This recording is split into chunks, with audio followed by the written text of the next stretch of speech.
There we go.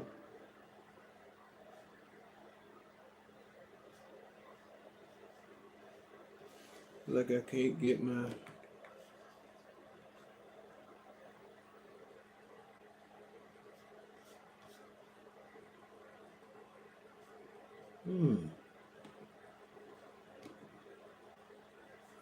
Greetings, everyone. Greetings, greetings, greetings. How is everyone doing on this beautiful Sunday night? This is Mikael Eric Harris, better known as the Juice, also known as the Alkaline Water Guy. How's everyone doing today? Or tonight, should I say? Oh, okay, here we go. We got a problem going on here.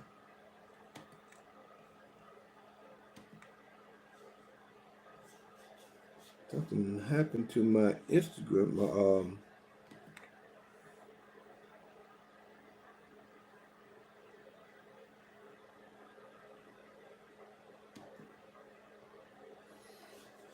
Like we got to stop for a moment. It's the first time this happened. It looked like it stuck on me. Got stuck on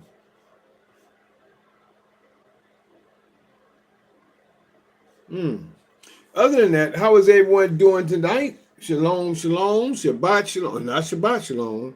Should like to say greetings, greetings, greetings, family, friends, and the world. This is Mikael Eric Harris, better known as the Juice, also known as the Alkaline Water Guy. Just want to say greetings to everyone. Trying to see what's happening at this moment. Well, hold on, let me see something real quick. Close the program. Just close it. Not responding. Cancel. Trying to get this baby on. All of a sudden, the baby just went out. This first time I can remember this happening, and I'm coming on at 9 o'clock tonight.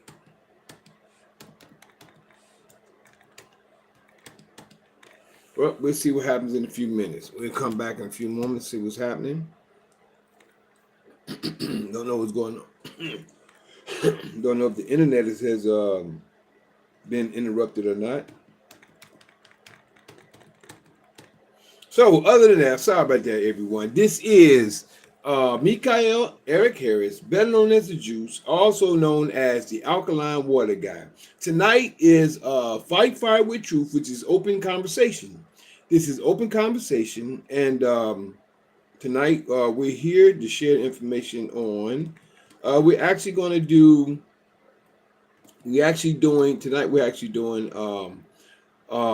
questions. I would say Life of Mikael question and answers. This tonight is 17 and 18. This is part 17 and 18, just going over certain parts, just speaking over my life and talking about it, because I don't know if I'm gonna end up making a book or either a movie or what have you over some certain things that may happen that I may be doing. Hold on, let me do this. Let me do that.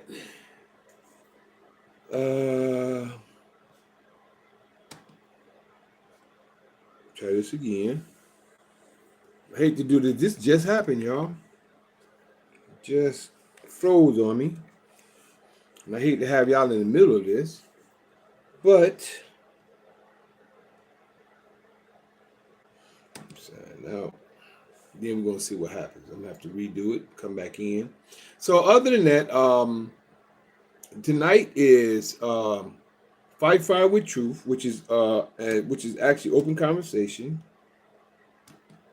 Make your computer easier to use. Okay, here Windows we go. will read and scan this list automatically.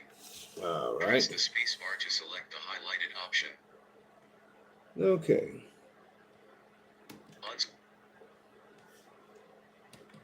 Excuse me, everyone. Just have to do this real quick while I'm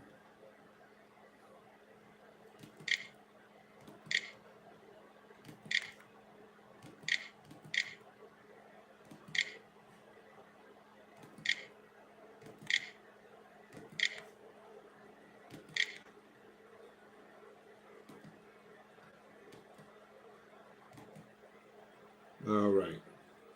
Now let's see where we go from here. Other than that, like I say, tonight is Life of Mikael, part question and answers, part 17 and 18. This is where we are tonight. We're about to get started as well. And oh, excuse me. Almost done.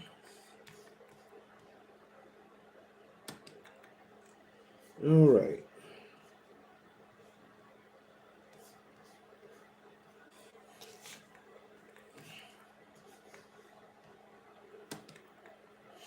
Ooh. I don't know what is going on here.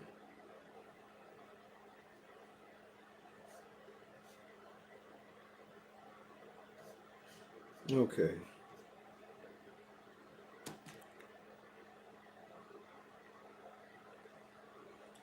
Oh boy.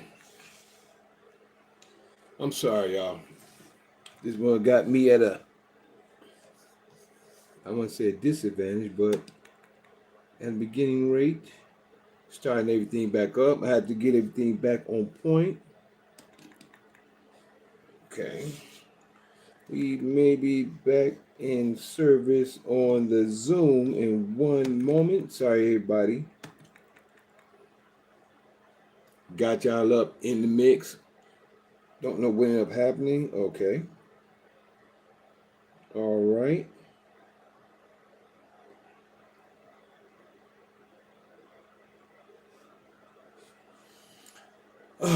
So,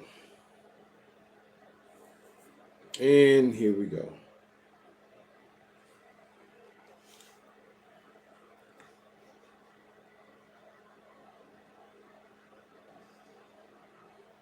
I don't know what's going on.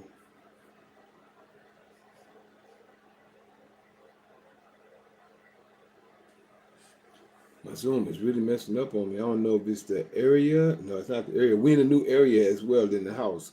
I've actually came upstairs, so I don't know if this is what's going on. Okay, here we go. Now, it looks like we're...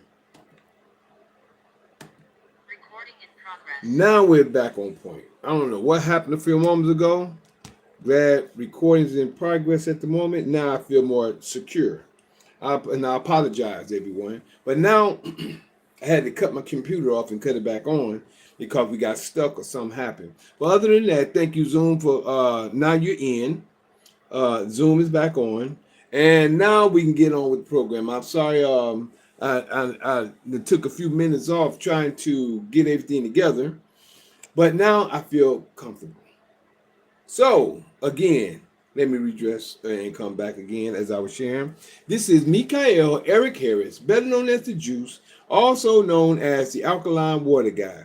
How is everyone doing today? Now I feel comfortable. Not today, but tonight. Tonight is November 16th, 2025. That's November 16th, 2025. And this is Fight Fire with Truth, which is open conversation. And tonight we're going in, as I was sharing with you a few moments ago, this is Life of Mikael, question and answer, part 16 and 17. Yes, the day was the 16th, and this is part 16 and 17. That's something. So, before we get started, we're going to start off with our prayer. Start off with the prayer, then we're going to get into the story as I was sharing. So, blessed be thou, Father of the universe, that bring forth all living creatures forth from the earth. Blessed be thou, Father of Abraham, Isaac, and Jacob. Blessed be the Father of Israel. Blessed be the Father of 12 tribes of Israel. Thank you, Father, for all you've done, been doing, and plan to do. We ask you to keep giving us wisdom, knowledge, and understanding, life, health, and strength, food, shelter, and clothing. Let us be happy, healthy, wealthy, wise, and prosperous in all that we do. We ask you to keep leading and guiding us so we can help leading and guiding others in your knowledge, your word, your ruach, and your way. We ask you to keep your arm protection around us, keep us in every way, help us in every way, and allow us to prosper in every way in your name and in your word, which is in your law. We ask you to keep your arm protection around us. We ask you to forgive us and our ancestors of any sins that we have done against you, your word, and your ruach, which is the spirit. We ask you to forgive us, our ancestors, and our forefathers, for we have transgressed against you, and you've also transgressed against us, because of our disobedience to you and your law and your word. We ask you to forgive us as we turn from the ways of the world and turn back to you, your laws and your ways, and allow us to be a light, a beacon light to others to see and know your word, know your way, and do your will.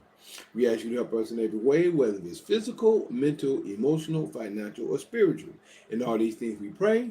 Hallelujah, hallelujah, hallelujah. Praise you, Almighty. Praise you, Almighty. Thank you, Father. Now, thank the Father for all He done, the Creator for all He's done, been doing, and plan to do.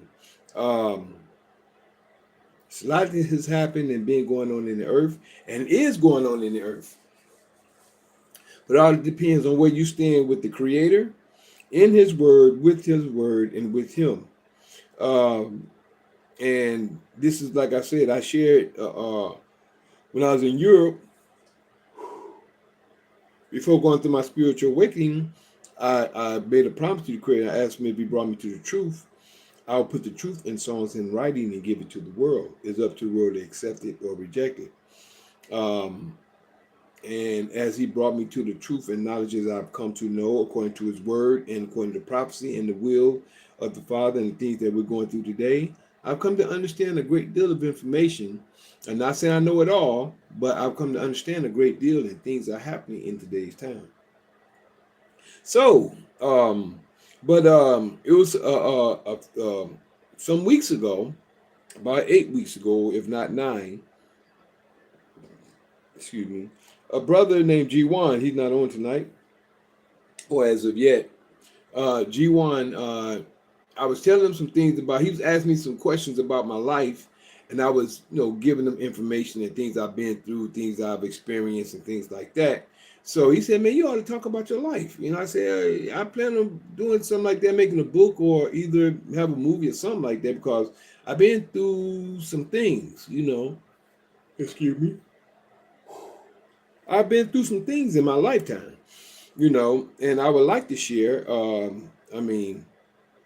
I would love to share.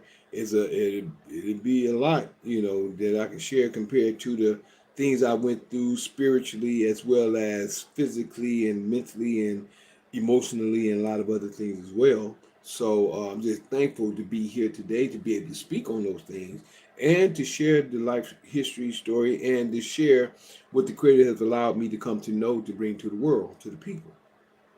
So other than that, that's what I'm doing. As in sharing information, and we hear Sundays and Monday nights, and then we hear on Tuesdays for a private meeting on Zoom only, and we in other meetings as well. So right now, I'm going to get started. I left off last week.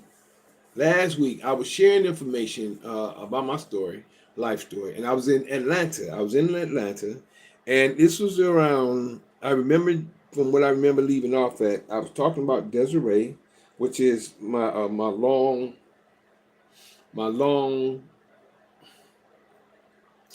distance relationship. We had a 10-year, I'll say it was 10 years, I would say it was 10 years, at least I think. 2006, practically 2016, 17, 14, 17, but we were just together until everything just cut off, but long distance, but it just, things went the way it went. Spirit already told me in 2006, 2015 is when we met, 2005, around August or September, around late August, I believe, mid to late August, we met in 2005, from what I can remember, between June and August in 2005, and when we met. But at this time, I think I was at the point when I was with the last lady that I was with before coming back to Detroit. Her name was Tanisha. And I remember sharing this point. Now I'm still with Desiree. Um, Desiree wouldn't let me go, because she didn't want to have a long distance relationship. And when I tried to break it off, she didn't want to break off, but yet and still, she didn't want to come and stay with me or be with me as well. So now I'm, I'm loyal. So, I like her. I really liked her. You know what I'm saying? I'm saying I was infatuated more. I think I'm more infatuated because when I saw her, it was like that so-called love at first sight. That's where I was at on that point at that time. But other than that, you know, the relationship came long distance. Really, I noticed that when I really tried to break it off with her, the more she clung to me. I noticed that, but she seemed like she really liked me too. So, as far as I'm concerned, we was together. But like I said, long story short, get back to where we was last week. Now I have met Tanisha. After meeting my brother, I go back to chapter to 16, 15 and 16. Yeah, 15 and 16 to listen to some of the story I just shared with you. But now I'm at the point where now I met Tanisha. I met her on the dance floor. We saw each other in passing a couple of times. Tanisha, that is. We saw each other in passing a couple of times, and she wanted me to teach her to dance, teach her some dance move or to dance. And we kept missing each other. So we kept missing each other, right? After we missed each other a few times, I went through this situation afterwards around 2012 when I was going through a spiritual situation. And I believe I'll share with you. I did share with y'all last week when it was around the 12th of August, and the Spirit said they're coming for you in 3 months' time. They're coming for you in 3 months' time. When it said that, I was terrified. I just knew at that time I was really focused on the New World Order, the FEMA camps, the uh, the uh, the Rex 84, the big boxes, the big coffin. They call them FEMA coffins when you put about four or five bodies in. I was really heavy into that at that time. And when the Spirit said they're coming for you in 3 months' time, I didn't know what to think. I didn't know what to understand. So I was back out, and I'm every time I get on a train now, and I'm saying, repent, repent, repent for thine obligance. So I'm sharing that again because it's been, this is what 2000. This is in 2000, what's it, 11. It was around 2011 because me and Tanisha got together. We actually was really mending and really getting together in 2012. So this was 2011, and that was in August. That was in August, um, and and it said 3 months time. So October, November, August, September, October, November. I think I shared that. So in 3 months' time, I ran back into Tanisha again after having seen her, like I said, in passing. So I ran to her again in November. At this time, I was staying with Felicia, right? I think I was staying with Felicia for maybe a month, maybe 2 months. I know in June, the end of June, I left. I left Tay and MCAT and Tay, and I was in the front room where they had the bedrooms. I ended up leaving them because I told his brother, he's gonna get a house, and he said he needs somebody to stay with him. He had like a deformed arm, right? And I knew he needs some help, but yet still I need a place to stay. So he told me that this and that. He said, I don't know if he said his son's on drugs or whatever, but he was tired and he wasn't gonna do this and that. And I said, "You sure? Are you sure?" He told me, man, yeah, man, everything good, man. Yeah. I said, "You sure, man?" Because I'm telling you, when I tell you, brother, I give my word. So I told him I was gonna leave because the apartment was two bedroom apartment, but yet still it was small. So I'm getting ready to move in with this brother, right? So me getting ready to move in with him the last day of June. when I'm ready to make my move, he said, "Man, my son gonna come with me." I said, "Bro, but you told me, yeah, but I can't leave my son out this and that." I said, "Man, lesson learned, lesson taught, lesson learned." But yet and still, it's something I went through. So I was homeless from that point from July. I was sleeping under shrubs in certain areas, end up going to a homeless shelter for a quick minute and started getting my mail sent there as well. Wasn't really staying there, but I had my mail going there, but I was staying out. I didn't never really stay in because I never paid to go and stay nowhere. But it was just the fact that I had to go there, get my mail come in there, and then as I was sharing, I started standing in the back of the store where I was doing my alkaline water and teas at. Alkaline waters at mostly, but alkaline waters and teas. So, but I kept myself clean, kept myself up, still could stay clean. But a lot of people didn't know. I think the word started getting around a little later, but a lot of people didn't know that I was homeless for a moment. Had much respect around the community, but a lot of people didn't know. I kept myself up, kept myself clean. Nobody really didn't know, unless the word started getting out. 'Cause I wouldn't let nobody see me go back there, but unless somebody knew, and the only person I knew was Cosine, which was the owner of the store, and I didn't think she was telling anybody. But then, things get out one way or another. So, um, didn't get loud, but and if it did, then it didn't come back to me. But sometimes you can hear whispers, and some people may know certain things. But like I said, I always kept myself clean. I kept myself up. People see me like they always saw me. So now it comes around the time of August, and I think I had just said I went to go visit my family in Mississippi. My sister Irene Tyler, she wanted to have like a big family gathering, and we all went out to Alabama to this water park. This around for my Earth Day, right? And we had a great time out there, and then we came back to Mississippi, and I caught the bus back home. Um, I caught the bus back home. I ended up going by my cousin's house because it was raining that night. And it was something that he said. His name is Butch, my cousin Butch. Something he said that really kind of it got to me, it hit me deep too. But as many times I've helped him, and I just wanted to sit down and chill that night. I was gonna leave and still do my thing. And he said, as I was sitting on his chair, cause I just wanted to can I just chill out here tonight? Just sit down in the chair, whatever. And he said, yeah, come on in. So I'm sitting down, and uh, within the hour, I believe it is. I believe within the hour, he came, sat down. He said, "Mike, don't let your problem be my problem." I said, "What? Don't let your problems be my problem." I'm like, "What you talking, man? I ain't never brought my problems to him. I've never. I don't do that. I don't bring my problems to nobody. If I do anything, I handle it myself. I even remember when I was coming up, when I was growing up.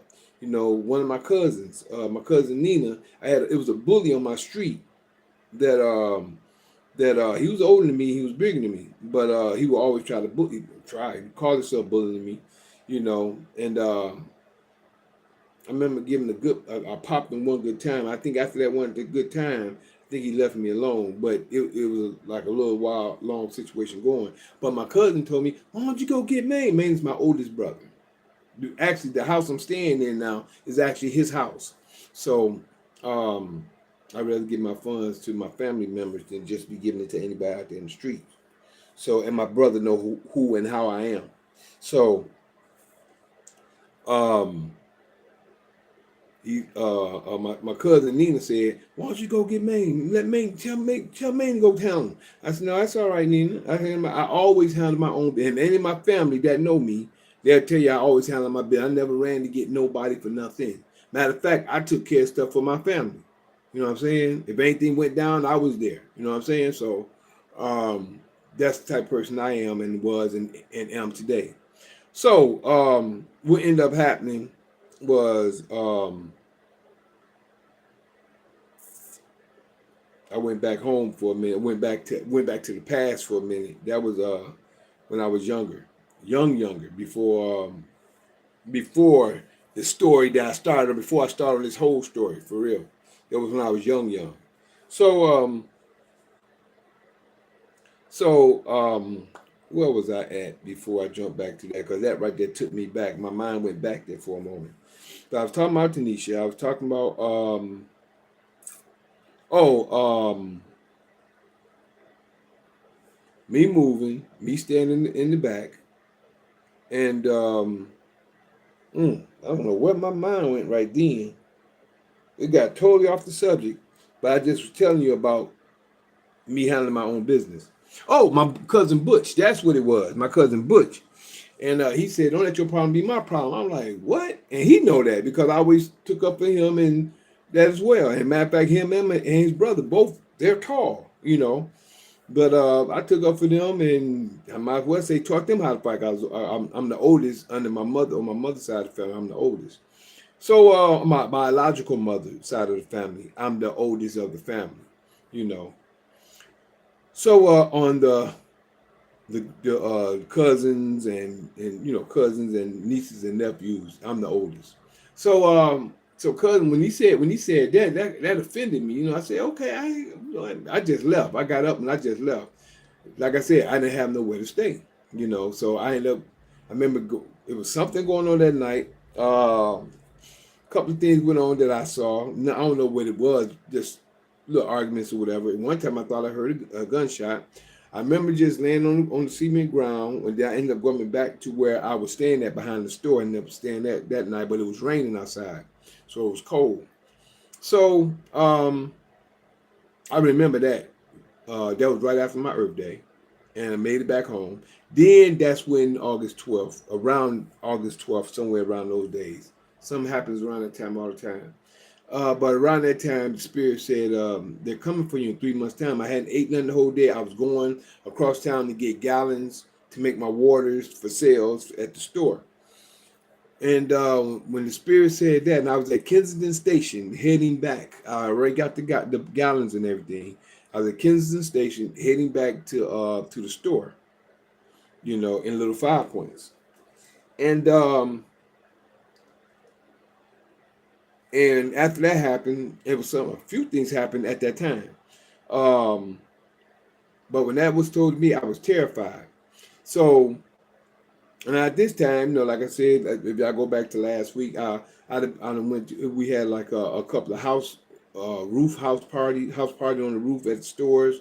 I remember this brother named Jabari, Alexis' ex-husband. The lady I was telling you about, her ex-husband. I remember seeing him up there. We always sit down talking. I was sharing information with them about what had happened. But before that, I believe I talked to Tassili, and I shared that last week. Tassili Raw Reality. Good food, y'all. Good raw food. Yeah. But I remember sitting down talking to her, and she was telling me about um,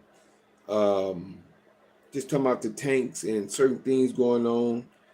Things according to what everybody was calling the New World Order, but a lot of things according to the takeover was mainly manifesting. Talking about the FEMA camp, talking about tanks, and I remember in Iron Mountain, as I probably shared with you already. Iron Mountain is a documentary and some undercover notes that was made a documentary out of has a lot of information about the stuff that's going on today. I had a 6 hour VHS tape, and in that documentary was 2 hours long on the 6 hour tape, plus the other information that I had on the tape as well. I had a lot of information talking about the mark of the beast, talking about chips and the numbers, the barcodes, a lot of stuff that it had in that information that I still remember here. You know what I'm saying? But in Iron Mountain, I remember they were talking about the U.S., the UN forces building, and all the other forces around the world dwindling, going small. So it's going to be a one world government when it comes to the U.S., to the forces, or to who's going to be, it's going to be the UN army all over, right? So that was just one point in the documentary. You know, plus there's a lot of other information they're talking about that actually has shown and happened um, in these days. You know, but within all that, um, like I said, I was just terrified around that time. So, make a long story short, 'cause I think I shared most of that. A friend of mine named Felicia ended up connecting with her. Um, so I started staying with her for a minute, for like I think throughout September or and October. September and October, I was staying with Felicia, right? And then I ended up going on this trip. Zakur, brother Zakur, that's his name, brother. To Ta- Tawhida's husband was brother Zakur. That was his name, was Chief Zakur. I couldn't get it last week, but I finally got it. Came out. Thank you, Father. Chief Zakor, right? Brother Zakor, beautiful brother, right? He was connected with the native tribes, and he was connected with the I guess the Indian chief. She was a woman. I think she was in Louisiana at the time. He was connected with her, and Brother Zakor made a trip. And first, he had a gathering in November. I think it was November. No, first we went on the trip. I think the trip, because I was still where I was staying at, behind the store. But we went on a trip to,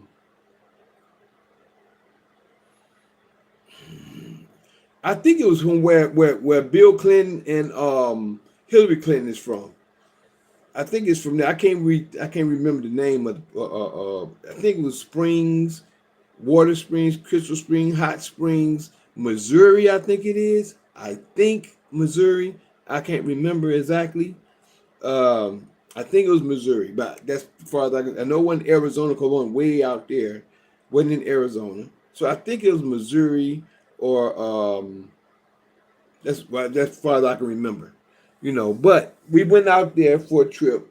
Went out there. We saw the mounds. We actually went out there to go for camping in a sense, for camping and to dig for crystals. Dig for crystals. You know, there are a lot of crystals. So well, crystals out there. You know, you can walk around and find them on the ground out there in I think it's Missouri. I can't think of the name, but they had a lot of crystals out there. So we went out there. You know, a lot of people came back with bags of crystals. And what I remember, not only remember, I had this chunk about this big, about that thick, and it was like like energy. Crystal hold energy. This chunk I found had to clean it off, but it was like it was calling to me. Not calling, but you can feel the energy, like these do. Organized energy conductor and other crystals. You can feel the energy you can feel the energy from certain crystals. So I don't know what was in the inside the brick, but you can see them in there. So it was full. It was full, but I never opened it up or broke it or nothing like that. But I actually set it under my feet as we rolled home because it was too big for anywhere else. The van and what we was in was packed. So I put it under my feet where I was sitting at. And I brought that back, and I actually had that in the shop in Little 5 Points at Four Corners of the Earth Marketplace. I had it sitting up there in there for a minute as well with me. But it's still, I know where it's at, where it's supposed to be at. I know where it's at right now because I took it to Serenity. That's where it's supposed to be at this moment in time. But other than that, moving on. Now, at this time, I believe now I end up moving in with Felicia and a couple of friends of mine, right? So, which is her sons. So I ended up moving in with her. She's a friend of mine. Matter of fact, she's a really good friend of mine. She took me in. I was there I think for about 2 months. Then November, and we went on the trip. I think that trip was in September of 2011 when we went to Kansas City. It wasn't Kansas, Missouri, wherever it was. It was that way, out that way. Excuse me. So, excuse me. So, After that, I don't think I was staying with her then, but I was still behind the store then, and I ended up moving with Felicia, and I was with her for a few months. Me and Desiree still, she'd come and visit me. She'd come and visit me there. Um, Me and Felicia, we was real good friends, as I said. Me and Desiree come there and visit me, and then we was together at that point in time, and then end up she always stayed in Alabama. So in November 1st, I think it was the 1st of November, Brother Zakor had like a gathering, and there was a woman playing the bowl, like a. Mhm. I went up here last week, and I went in this position. Let me do this. I can show you now. Y'all don't know what singing bowls are. If you don't know,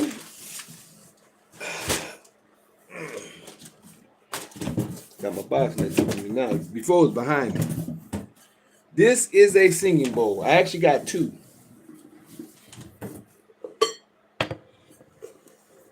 This is another.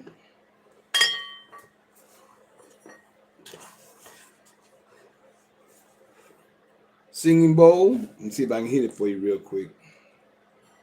I ain't did it in a while. Smaller they are, the harder it is.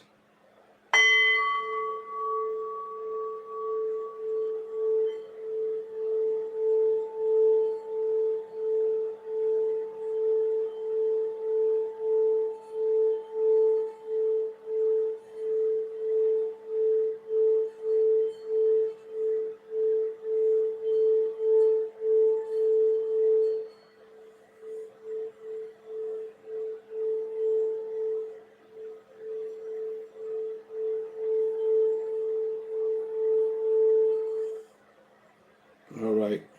It's a little hard, but you heard a little bit there. That is, and that's I believe that's for the solar plex. So the chakra for solar plex is yellow. You can look up the chakras as well and check that information out. All right, put this back up. And this is my other one.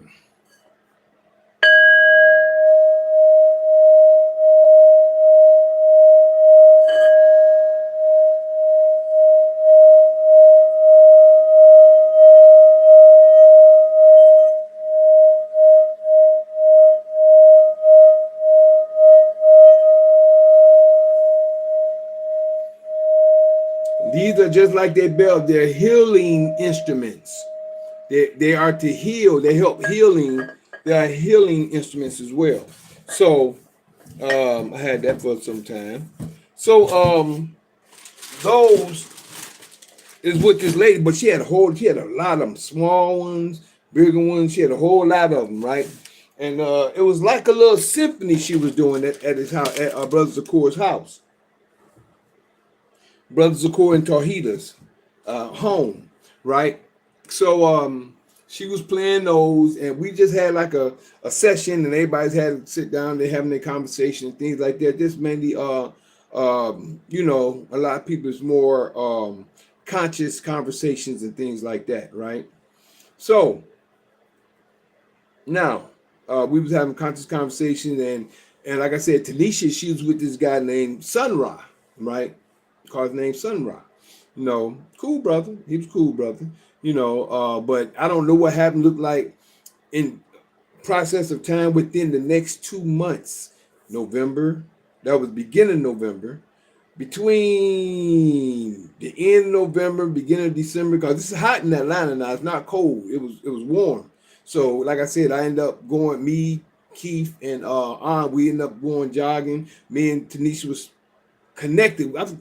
We connected. I think when I didn't have a place to fill my gallons up, I would barter with people to do that, to get them to the shop and things like that. Because like I'm homeless now, but if I wasn't doing them at the shop, which is I always have my machine, I would barter to do them at homes with the machine.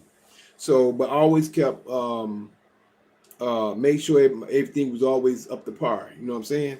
So she came and picked me up in her van one day from the train station. We connected, we talked, didn't do anything. We just talked. Talked again from time, not really time past, but just getting to know each other. And then from that point, we just started to grow. Getting to know each other. I was coming by. It wasn't like not like we just get to know each other. Like that's what I like to do. You get to know the person that you plan on getting with, and like I said, son-in-law going to California, so I think their relationship ended, right? So me and her were just getting to know each other. We was growing to know each other, and she had a good friend across the street, and I can't even think. I'm looking at her face. But I can't even think of her name right now. Oh boy, she had a little girl and a little boy, the sister across the street, but Tanisha didn't have any children. So me and Tanisha, we're growing to know each other. Coming over to our house, chilling out for a minute. Me and some friends coming over. Introduced her to Keith. We always majority of the stuff we did was always mostly on a conscious level. Excuse me, on a conscious level. And like I said, my mind was like. But when I went on the trip for the stones and the crystals, it was some sisters that really helped me out, kind of slowed me down and really brought me back down. Because I'm telling you, boy, when the spirit said they come for you in 3 months' time, I didn't understand who the they was, but I understood later on, you know. And the day was just to share with you, Tanisha, and I'm thinking with my thoughts. I know Tanisha, it was 3 months. It was in August when it was told me September, October, November. November is when I ran back into Tanisha. In that time, me and her started to get to know each other. And in this time, we end up building a relationship. And like I said, when on the hike when we went jogging, me, Keith, and I remember we after the jog and we all get or it was that time or a time after when we all got together. And I don't know if Chief Shakur was out there, but it was a few of us together. And I remember I'm holding Tanisha. I picked Tanisha up. We walking on some actual rocks coming across. Okay. What's going on, G1? How you doing? Glad you can make it. Peace, bro. All right, peace and love. So I'm walking across the rocks and I'm holding her in my arm, right? And I picked her up to put her up on the bank because the bank was like about right here, right? So I picked her up, put her on the bank, and I pushed her up. And someone said she trusts you. So I forgot. I don't know if it was I don't know if it was Keith or somebody else in the group with us, but they said she trusts you. I remember them saying that. When they said she trusts you, I said, "Oh, okay." Then from that point on, I think we really started getting together. But before me and her at that time, and sometime in I believe it was November or December, Sister Akashi did a type of reading with some cards, saying that I was a 6 of diamond, something like that. And not she didn't do it with the card. She had a book of cards, book that tells you about people with cards. And I was probably like a 6 of diamond. That was the second or third time I heard that, according to I don't know if it was my birthday or what have you. But then she told me some things that said, "Well, you and her might." She didn't tell me who it was because she never met her, but she told me about this lady. You might end up connecting with her, and y'all might grow into a relationship or whatever. That ended up happening, right? Now this is all into the end of 2011. Now me and Tanisha is beginning to come together in 2012. Now we end up we started really connecting. So growing together. Now I'm in her house, which is Serenity. And I know how I feel for a man to be in a woman house under a woman. When a man feel like he's the man, he should be able to provide. But when the woman's home, it just feels funny. I'm just gonna say that. Not to give no excuse or different. It feels funny for a man not to be in the place of provision. And even though the house was there, I still was doing what I'm doing with my teas and my waters, and I was still providing with assets, food, and whatever. But when you don't have the covering, to me, in your name, it's just something that might not be for everybody. I'm just telling you on my point how I felt behind it. That's how I felt. So, but I just felt like that, but I was still comfortable being there and doing things and building, and like I said, we was growing. And what is her name? Stayed right across the street from Tanisha. Oh man, I cannot think of her name right now. But she's real giddy. She was real high spirited. She was a beautiful sister. Like I said, she had a little boy and a little girl. Um, Surprised I can't think of her name right now. Whoo boy. But um, um, so you know, a lot of things going on. I was going over there, doing things over there for them, for her, across the street with Tanisha and stuff like that. We used to have a lot of conversations and stuff like that. And we just grew together. So we grew, relationship grew. Um, and she was all about, and Tanisha was a straight 100% vegan. When I say straight 100% vegan, no eggs, no cheese, nothing outside of nothing, nothing dealing with animals, period. You know what I'm saying? So, and then we was just growing together. I'm gonna say that. Like I said, she was 100% vegan, and she was, when I say clean, I don't know what they call it. Like when they have that deficit about being real clean, real neat, and real clean. She was definitely that. I liked it. But we end up getting a friend. Or we're not getting a friend. We start going to this. We start going to this place where they grew natural food. Is it Linwood, Lakewood, or I forgot the name of the place, or that was the name of the street, and it was right there on the corner. And we would go out there. I think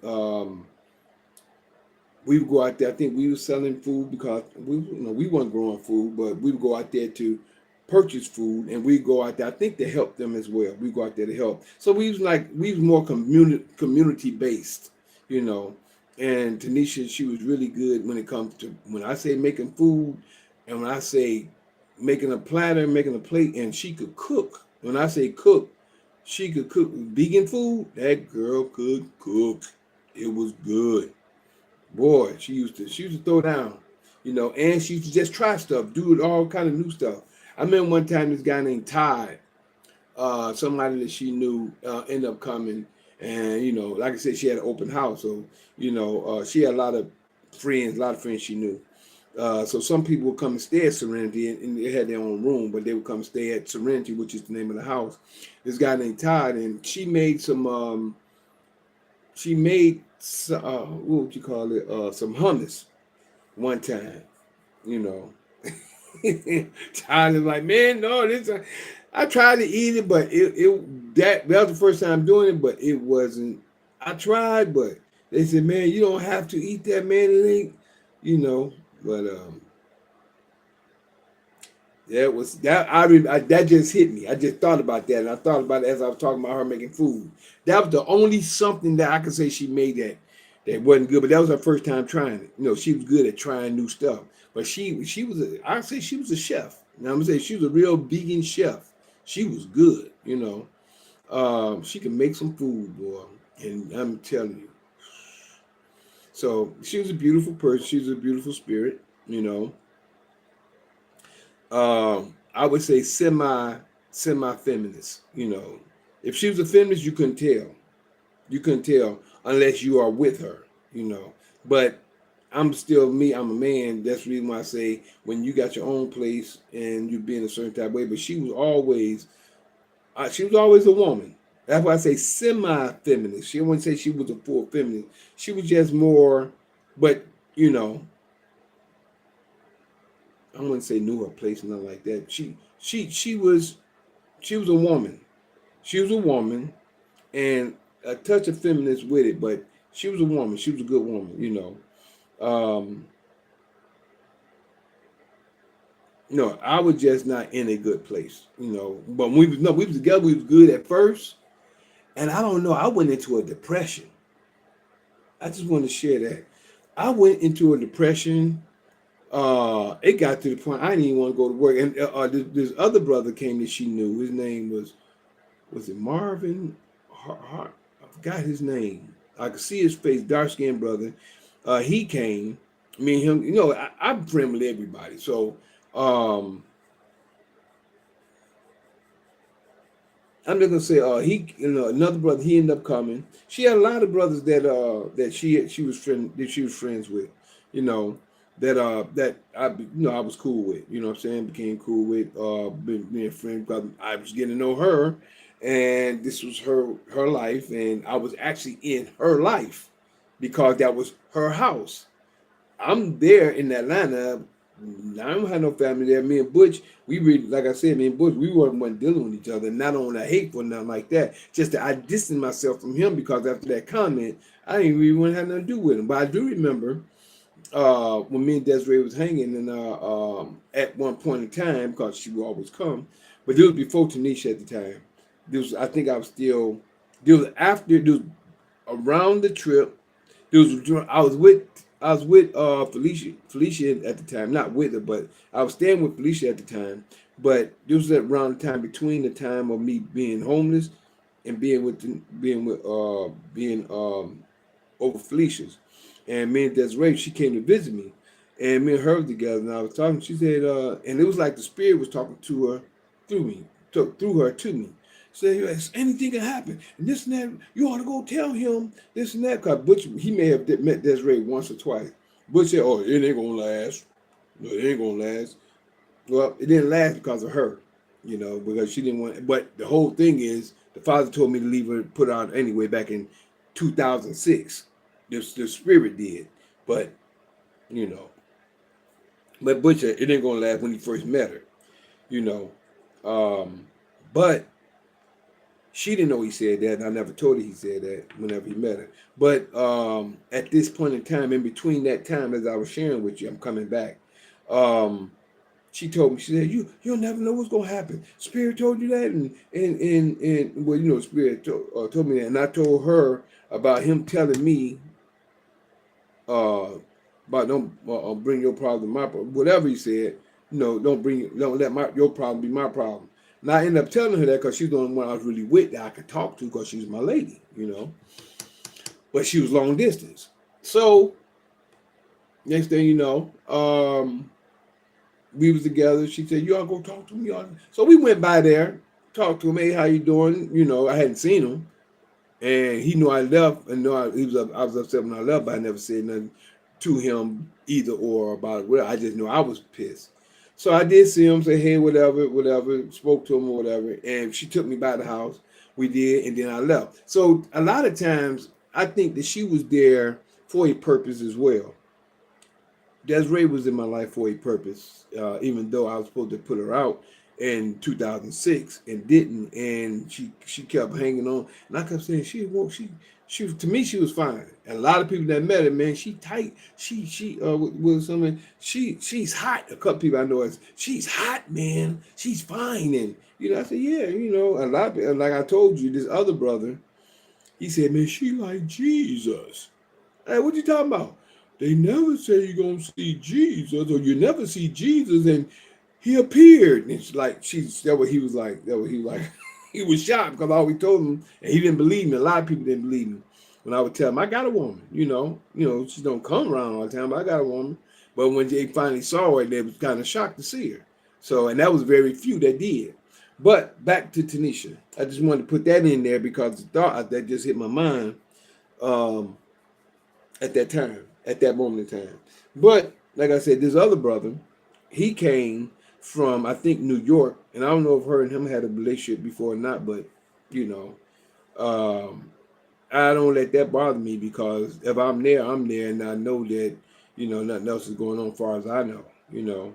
So, and I'm there majority of the time. We're around each other majority of the time. She ain't have no 9 to 5, and I didn't have no 9 to 5, but we do what we do, you know. We both make money. I'm doing what I do. She do what she do. And, so what ended up happening, um, after all that, the brother was going handling the store, my store for me, because I went into a depression. I ended up going to, I don't know what, sometimes when you just get to the point where you just don't want to do nothing. You just don't know what's going on, and you just out there. You really don't know what's happening. You don't know what's going on. You don't know what's coming next. And I didn't realize it at the time, but that's what I went through. And we also we had this sister named Lonnie. Lonnie started staying with us as well. She ended up having a room in Serenity, right? She ended up having a room there. So as Lonnie was staying there with us, and she had a son named Haru. A son named Haru. She stayed with us for a while. Now she knew how to do vegan desserts. She made vegan dessert and vegan soup. We used to love to eat her soup and eat her. I was like a sweethead then, because I'm more like that. I used to be like that. I'm trying to get away from it like I used to, but I used to eat her cakes all the time. So she would do vegan cakes and stuff. Tanisha would cook. She could cook, or prepare food. Let me put it like that. She prepare food. So now this is in 2012. This is in 2012. Now around the time, because what was her girlfriend name across the street? But she made some cakes, right? Some fertile cakes, some cakes that make you fertile, or make you. And Tanisha ended up getting pregnant. I put it like that. Not too far off into the relationship, but she ended up getting pregnant. And that's when a lot of things were going. And I think in that time I got depressed. I believe also so far I kind of came out of my depression a little bit, and I seen that, didn't realize it, but she went into depression. A lot of things that was going on. So it was just stuff happening that you just don't, you just in the air about, but don't have no understanding. So we went through situations, right? And I believe, yeah, we did. And I think this is when I'm still doing my thing. I met this brother named Lamont that used to come to my sovereign classes, and he was staying in a rooming house. Went over there with him a few times, not too far walking distance from Tanisha, not too far from the train station. So I went over there, met him a couple times. We sat down, we talked about some things and what have you, according to knowledge. I'm just gonna put it like that. Knowledge about stuff going on, knowledge about the system and stuff like that, right? So I ended up going to the train station. I think that's the first time I met Asante, right? And so I'm always trying to recruit for a routine, get a group together so we can dance. So I ended up talking to Asante. We had a nice conversation, not knowing that he stayed there. But Asante, me and him had a conversation. And I don't know, was it him first? Because I didn't tell y'all about Joy, Jessica Joy. Matter of fact, how me and her, I'm going to get the group together in a minute. But at first, I'll finish off with Asante. I think I met Asante at the train station first. And when I met him at the train station, we had conversation. I meet people all the time. There we go. I meet people all the time. I talk to people all the time. So I talked to Asante at the train station. And as I'm talking to him, I'm telling him about me dancing. And he said, "Oh, yeah, I tried." He said he acting and stuff. He's a good actor. He's a good actor. And he said, "Yeah, I try. We can see what we can do." That's what I like about him. He'll try. If you say something, he say he's gonna do it. He'll try it, and that's what I like about him. He don't be like, nah. He's more like, okay, come on, let's see what we can do. I like that, but he always been that way. Even to today, how far as I know him, as long as I know him, he's still like that today. He'll still try to do something. Whatever it is that he want to do, he gonna try it. But he's an actor, and he always try to do stuff. I mean, he loved baseball. But I met him at the train station. We talked, conversated, changed, switched numbers. I said, okay, bam, went back. I don't know if I was leaving or coming back to the house, whatever. From there. Then, like I said, where Lamont was at, he was there. I didn't know that he stayed there. And I think the next time I saw him, I think I seen him in passing at the house. I said, I think I saw that guy at the train station. I don't know if it wasn't close, so I remember. So, but we end up talking, connecting. Then he ended up coming over to the house, over to Serenity to practice. But before this, I think this at the time, I think Tanisha was still pregnant at this time. I think she was pregnant. I think she was pregnant around this time. Because long before me and Tanisha, I believe it was, when Cecilia had her first, would still have it over there on Joseph Confuse in Atlanta. Ralph David Abernathy, should I say, is on Ralph David Abernathy. She had her first business at this house near Lawson. Lawton or Lawson is her house is just before Lawton, the main street right there off of Joseph B. Lowry. No, did I just say it correctly? Joseph B. Lowry. No. I can't think of the name. Boy, man, these names is just get mixed up. I do that all the time. But the main one she got is still there today. Y'all see it. Tanisha's Silly's Raw Reality. Tanisha. So Joy, when I would go up to Silly's all the time, and me and Joy, we connected on the dance floor. She could dance. She liked to dance. I was dancing and stuff, and I would dance all the time. So a lot of people knew me. But me and Joy liked to dance, and that's what me and Joy, we connected, right? I think she was married at the time. I think she was. But she's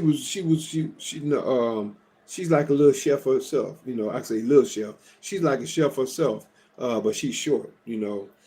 Jessica Joy. She would always say hot tamale. I started calling her hot tamale, and I just start calling her JJ or Jessica Joy. Yeah, me and her, we were dancing, and when we would start practicing, right? This was now I'm with Tanisha at this time. We would practice, and we would practice across the street at I forgot her name. We started practicing over there, right? No. Yeah, we started practicing over there first because Tanisha's house was full. She had a lot of artifacts and all kind of stuff there. So we was practicing across the street at the sister house across the street. She was going to dance with us as well. She could dance. You know what I'm saying? She liked to dance. But I kept telling Joy to come and run because I used to do the helicopter. I called it the helicopter. Me and my boy Charlie Brown used to do it. I used to call it the helicopter. She'd run that, what Charlie Brown used to do. We called him Charlie Brown. His name was Antonio Hollins. When we grew up dancing from high school, he was one of the ones that was dancing with us as well. He was more like a side piece for the group. Somebody that would come in and he was just an admirer of us. And he would come in and play somebody if we couldn't make it. But what me and Charlie Brown would do, he would run, and I'd catch him, I'd hold him up in the air, and I'd turn around like a helicopter. He'd be out like that, and I'd turn around like that in the air, and I'd put him on my head, and I'd stop, and I'd spin him on my head.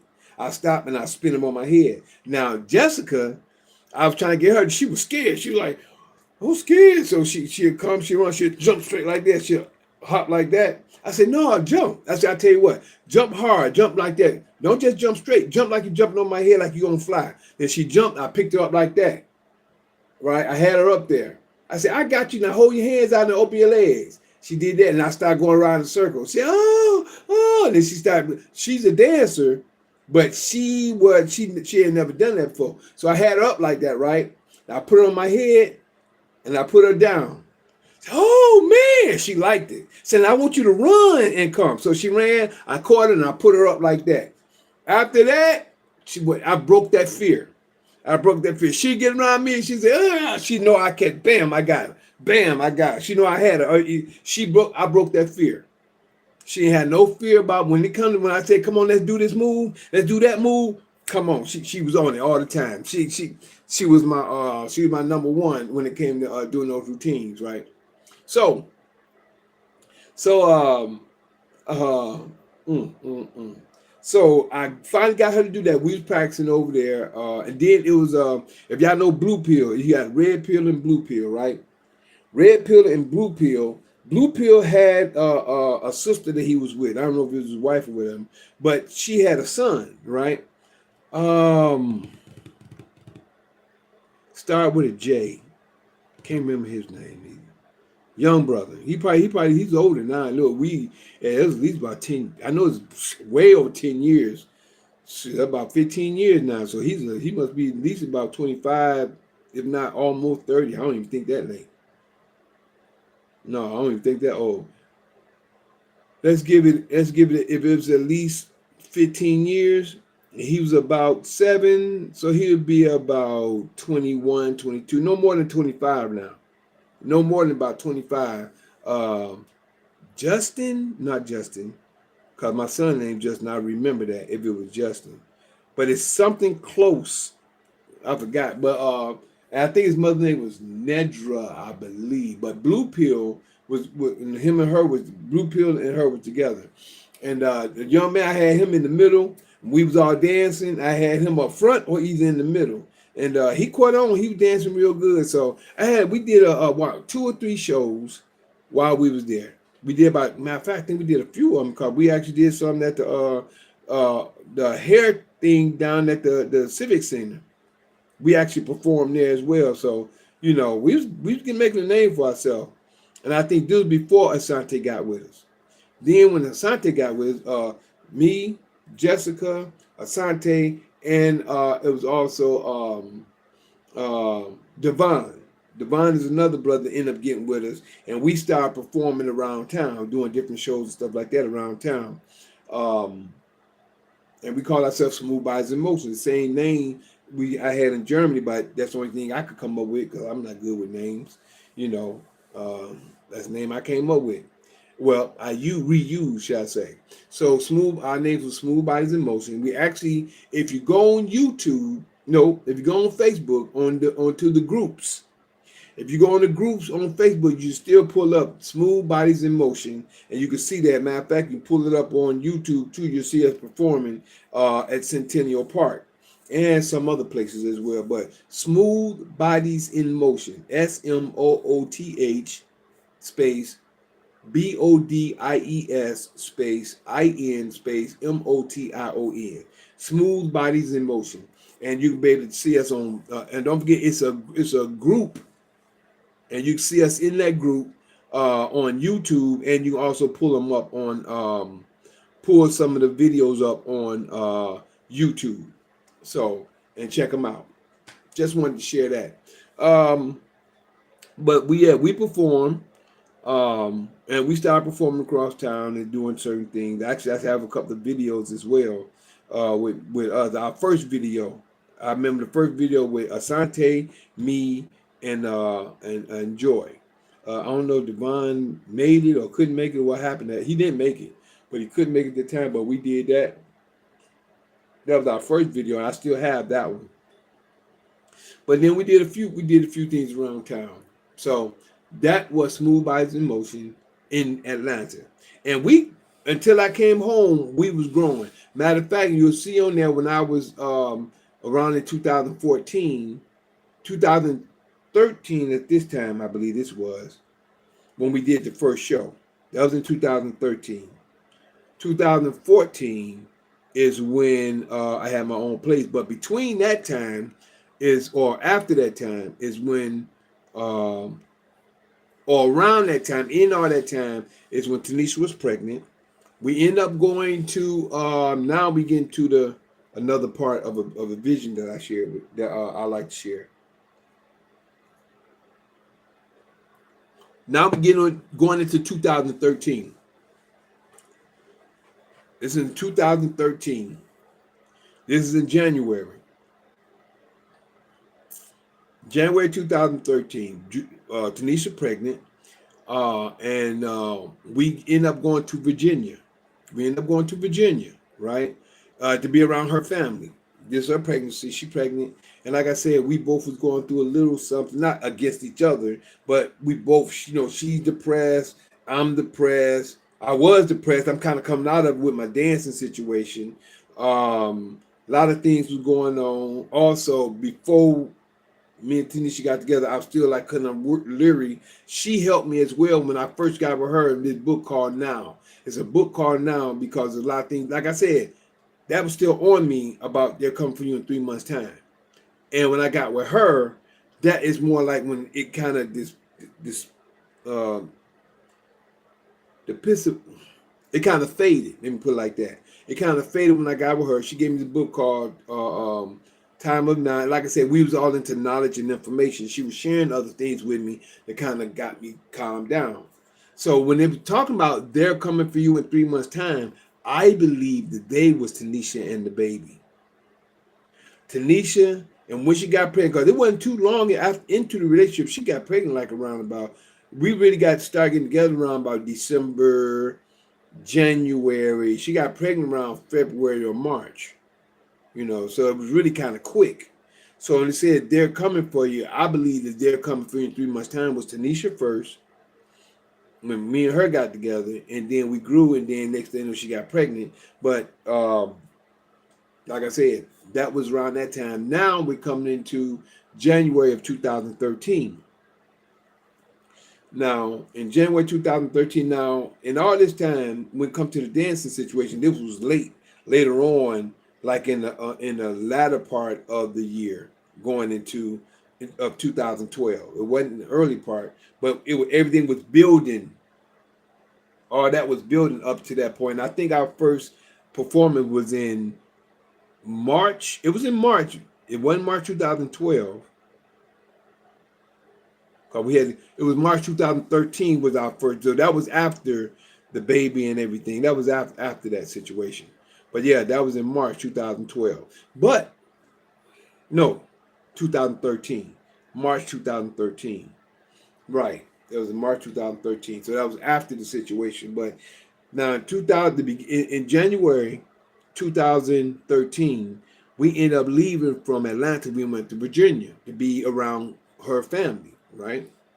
So we was there, and as we was there, we got there. I think we was there in January. We there like the first 3 days. We made there like the first. You know, we made it like the first, as far as I'm concerned. Yeah, because the baby was born. Oh, we was about the fifth. The baby was born on the 10th, and he was here till the 20th. So he was here for 10 days. So we was there. We might have gotten there around the 5th. And 3 days later, I had a vision.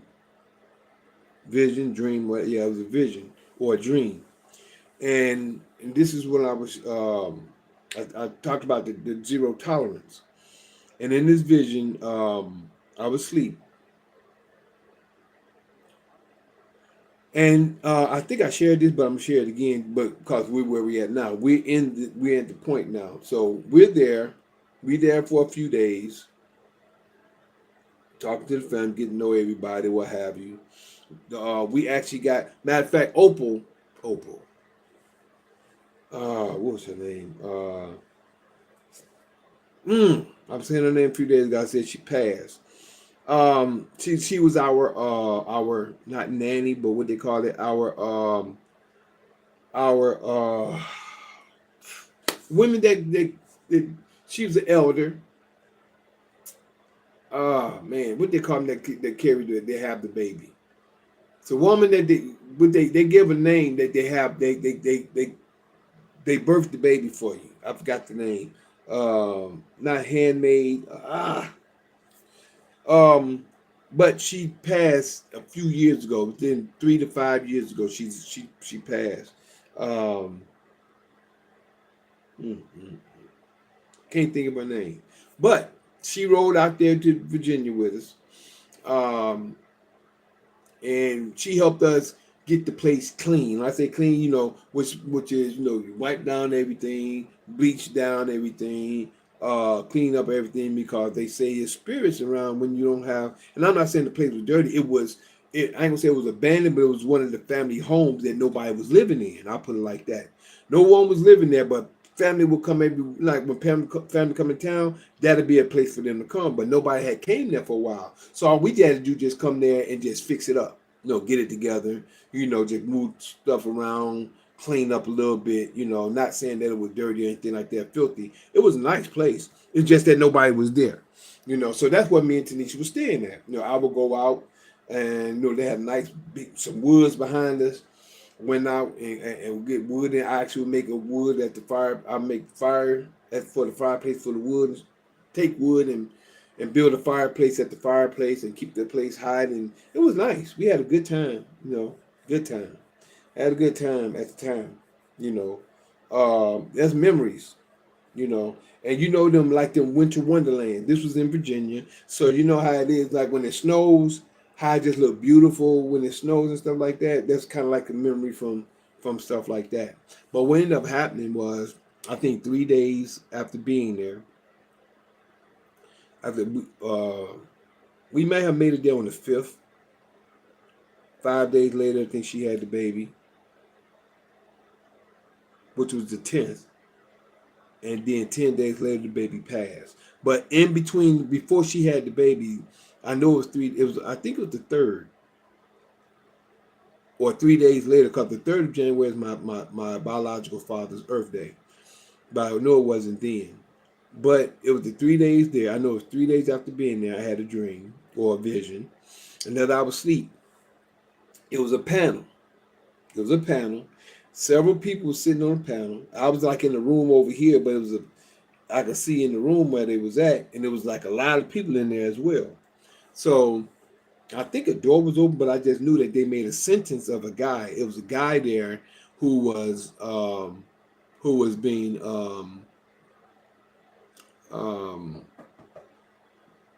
what they call it when you just out there. He was just out there just laying with women. Excuse me. He's out there just having sex with women. Wasn't being serious. Wasn't taking it serious. He was out there, but I believe he was warned.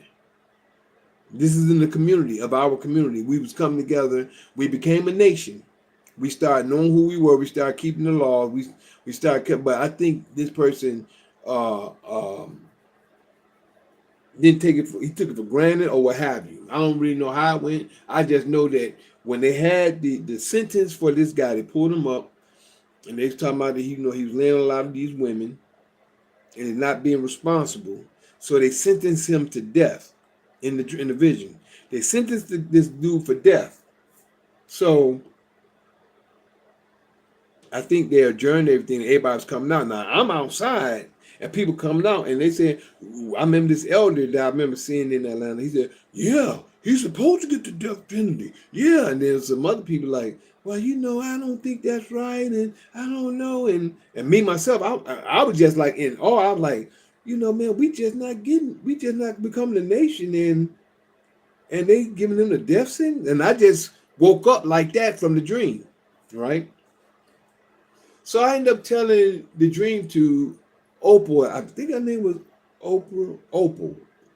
See, I don't want to say because I know an acquaintance of mine, his wife's name was Opal. I don't know if that's her name or if that's Opal. I cannot think. But she was an elder. A lot of people knew her in Atlanta. She was an elder, and she helped a lot of people when it comes to midwife, to being a midwife. She was a midwife, right? She was a midwife. So me and her talking, I told her about the dream. Well, she said, well, that meant zero tolerance. I said, huh? Said, yeah, when they did that, and then they talk about she answered it for me. Excuse me. She said, well, what happened was that now that everybody's become a nation, that was zero tolerance. So he was either being made an example of, or he was warned and he didn't listen. So he was being made an example of. So, but that was zero tolerance because if they were just getting together, in that dream, they got together as a nation and then they sentenced him to death. That meant zero tolerance. I mean, ain't no playing going on. And I understand that. I'm the same way just I'm the same way on certain points of view, you know. So I said, man. So next thing you know, I think 2 days later, Tanisha went in labor. We had a Lotus birth. We had a Lotus birth. I captured that. I still got that on some tape. I think I got that on my file. I believe I do. We had downstairs. Go downstairs. Go downstairs. Lift the toilet. Lift the seat. You hear me? Yes. All right. Now, I don't want him using the bathroom. I got a bathroom right here behind me up here where I'm at, so I don't want him using the bathroom while I'm talking to you. But back to, I'm sorry about that, but back to what I'm saying is that Opal, I believe her name is. But there we go. That's at this point in time, she said that meant zero tolerance. Zero tolerance. So,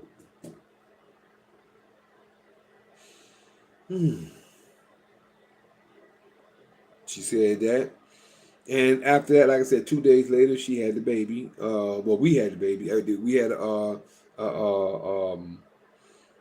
We had Lotus birth, and I remember sitting back there. I was in there with her, I was in there sitting in the tub that we was in together, and I was like in between being woke and sleep, and the spirit was upon me, and it said some Zulu something Zulu, and but it was a boy. It was something like a boy name, like a male's name.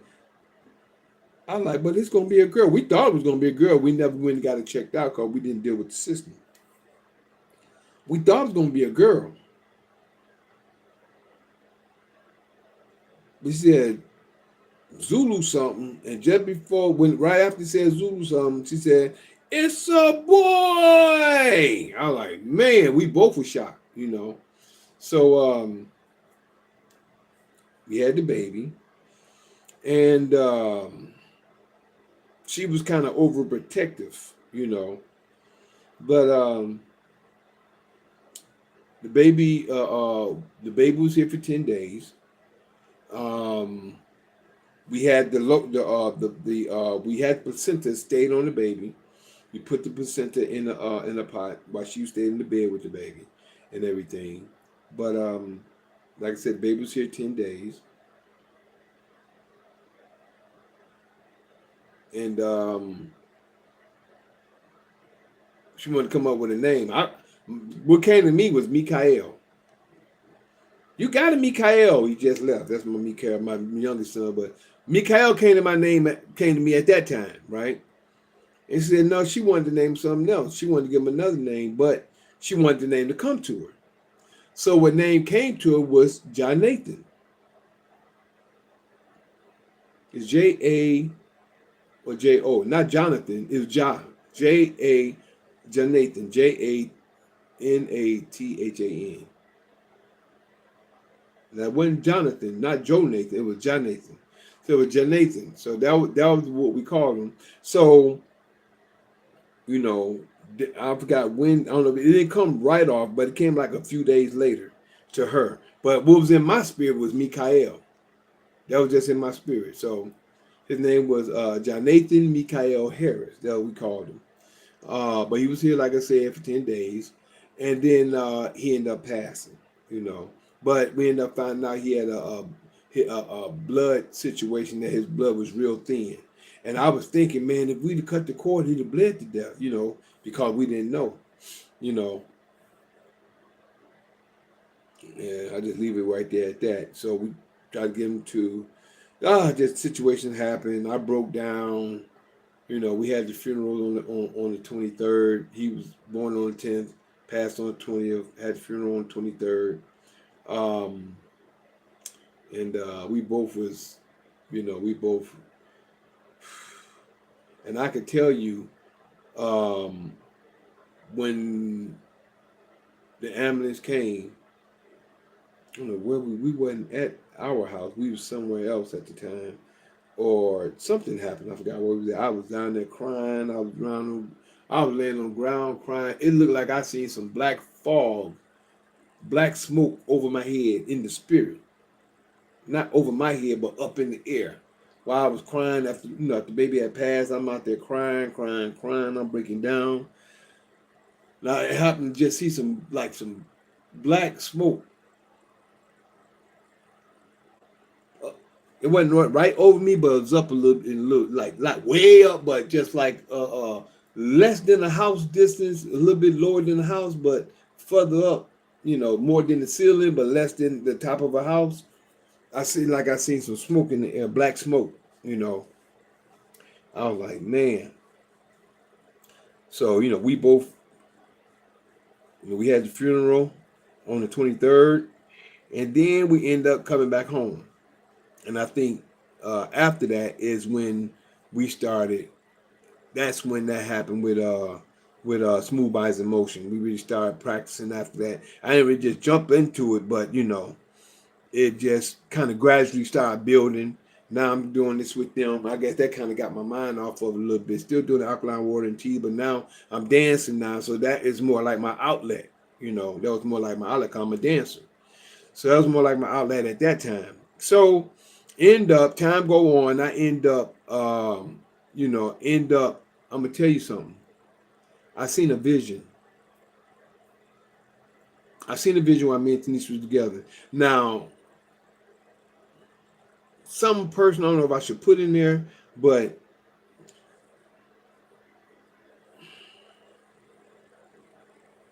I couldn't have intercourse after she got pregnant. Me and her, we couldn't get together. We could not get together. I just said, I'm just gonna leave it right there. I'm just gonna slip that in just so I remember it. But we couldn't get together. I know that, and I just wanted to snip that there just so I don't forget it, because who knows, and I may forget certain about me. After she got pregnant, we couldn't get together. I'm just gonna leave that. I'm gonna leave it at that. I know what it meant by we couldn't get together, but we couldn't do anything. We couldn't do nothing, and mainly we was more like that's where our standstill was, and for the whole pregnancy. But I wasn't cheating. I wasn't out there seeing nobody, nothing like that. Me and Desiree, after me and Tanisha got together, I didn't share this with you. When me and Tanisha first got together, Tanisha didn't mind because she understood, I guess, polygamy. She understood it. So she didn't mind me going to see Desiree. So I would go to visit Desiree, stay there for about a weekend or a week. And, Desiree knew. She knew. So um, I had the key to polygamy is, and to show the difference is when you're not cheating when they know. It's not called cheating. If both your women know, if your woman know you seeing somebody else, it's not cheating. They know. That's not cheating. They may be upset. Now, Desiree was upset at first, but she dealt with it. She know I shared with her before. She don't want to have a committed relationship, so she still wanted to be with me. I was still accommodating her because we was together. But when me and Tanisha got together, she was upset behind that. But we end up, I went to see her about 2 or 3 times. But she kept trying to draw a wedge in between it. But I'm gonna I want to share something with anybody out there just to let y'all know before we go to part 2. Any woman, and I'm gonna tell you from my experience, if you got a woman who don't mind you, or should I say, who's with and understand you being in a polygamous relationship, that draws that man closer to that woman. I'm telling you from experience, from a man who knows. Y'all women don't know what a man and how a man mind. The fact that she didn't mind and she understood and she had no problem with it, it drew me closer to Tanisha. That drew me closer to Tanisha. And the fact with the one with the negative mindset, it drew me more away from that person. The person that didn't mind, it drew me closer to him. The one that had a problem with it, it drew me further away from him. And that was just the spirit. I'm just telling you from facts what I went through. So I'm gonna start back up at this point. I just wanted to end right here on that because that just right there just hit my mind, you know. So that's jumping back at the beginning of me and Tanisha's relationship, and now I'm at the end. I'm telling y'all about the the baby, John Nathan. But really, the point I'm telling you right now, which I've forgotten, I'm gonna bring them back. Remember, I said me and Tanisha me and Desiree had a long distance 10-year, I'm saying 10-year relationship. So, but it drew me further away from Desiree, even though I still quote unquote loved her or whatever you want to call it. I knew how I felt about her. But Tanisha, it drew me closer to her. And not only that, I end up understanding. I'm gonna start this back off in part 2. I understand when my mother said, the wife you gonna meet, no. That's coming up. But when my biological mother said, I saw your wife, she seen her, but she couldn't see her face. She just said she seen about. She was tall, she was slim, she had long hair, tall, slim, long hair, and light skinned, right? You know, lighter than us. You know, she wasn't. She was more like a little lighter. She wasn't red bone, but she was more like caramel. So she was kind of like light skinned. She was kind of light skinned. So I realized that person that my mother saw, as I shared with y'all, after the 3 deaths and after my last vision, not that one, the last one of my visions in Mississippi, she said she saw my wife. She had long hair, tall, slim, and long hair, and light skinned. I said it was Tanisha. Tanisha was that person. Why? She didn't see her face. She never met Tanisha. But Tanisha was tall. She wasn't taller than me, but she was tall. You know, she was tall. She was about like this. Came up to my eyebrow, my eyes up to my anywhere up to here.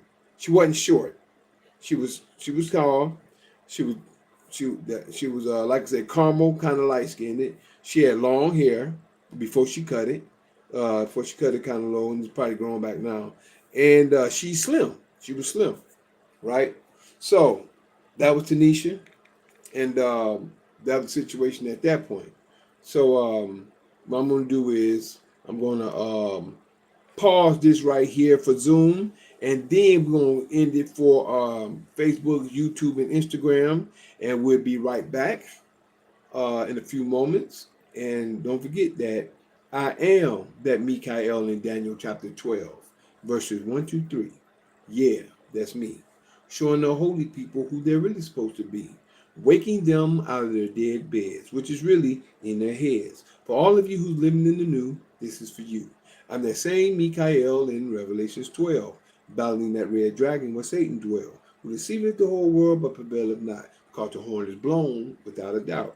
This was prophesied for you to see, that Mikael is really me. I thank y'all for your time, your patience, your listening ear, your seeing eye. Zoom, we pausing you for a few moments. We'll be right back. Thanks, G1, for coming in. And we'll be right back in a few moments with part 2. Peace. Recording stopped. All right. And over here on Facebook, I'd like to thank you for your time. Before I give y'all that, I got to let y'all know that if you'd like to get in contact with me, please call or text me at 770-572-5315. That's 770-572-5315. You can also email me at lkhyym@gmail.com. That's lkhyym@gmail.com. And also, if you'd like to catch me on part 1 and part 2 of of the information, part 1 and part 2. You can always catch me on Facebook, Instagram, and YouTube, which my YouTube is Juice Pro 33. If you put in your search engine, JUICEPRO 33. That's JUICEPRO 33. All together is one word. Please like, subscribe, and share. And also, you can catch me on Instagram. My Instagram is Lakaim _ the juice. That's spelled LKHYYM _ THEJUICE. That's on Instagram. Again, that's LKHYYM _ THEJUICE. And also on Facebook. My Facebook is Mikael Harris, which is MI_CHAEL space HARRIS. That's MI_CHAEL space HARRIS. Excuse me.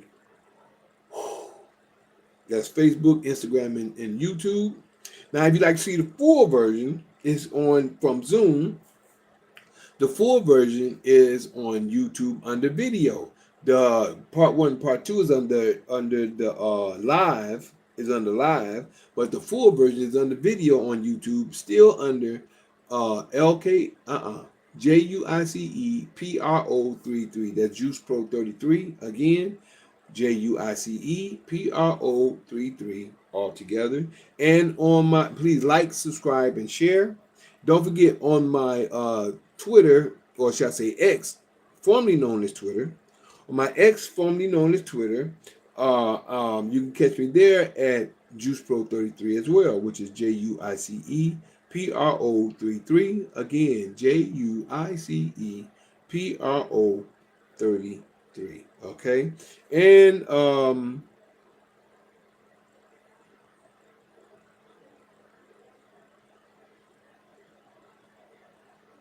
okay, that was X formerly known as Twitter. Excuse me, I was kind of, they say brain fart, kind of threw me off for a second. Also, you can catch me on rumble.com for the full version. That's rumble.com /LKHYYM. That's rumble.com /LKHYYM. And also on Rumble, Patreon.com. I said rumble.com, patreon.com /LKHYYM. That's patreon.com /LKHYYM. Now, last but not least, I'll be giving you my TikTok. You can go on my TikTok, check me out. It's the same as Instagram, which is LKHYYM _ THEJUICE. That's LKHYYM _ THEJUICE. All right. And last but not least, my other TikTok is Michael the Juice Harris. All together. Michael the Juice Harris is spelled, which is start off with at MICHAEL THEJUICEHARRIS.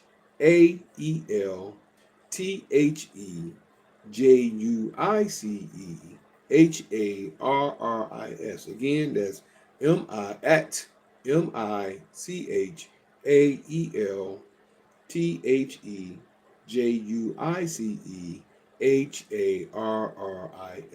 We'll be right back with part 2. I'd like to thank y'all for y'all time, your patience, your listening there, your seeing. I'm going to say bye over here to Facebook first. And I thank you, appreciate, love you, and see you in a few moments with part 2. Thank you. Peace. There we go.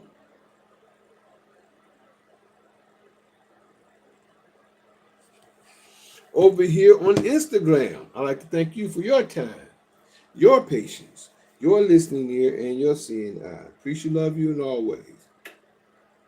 Peace.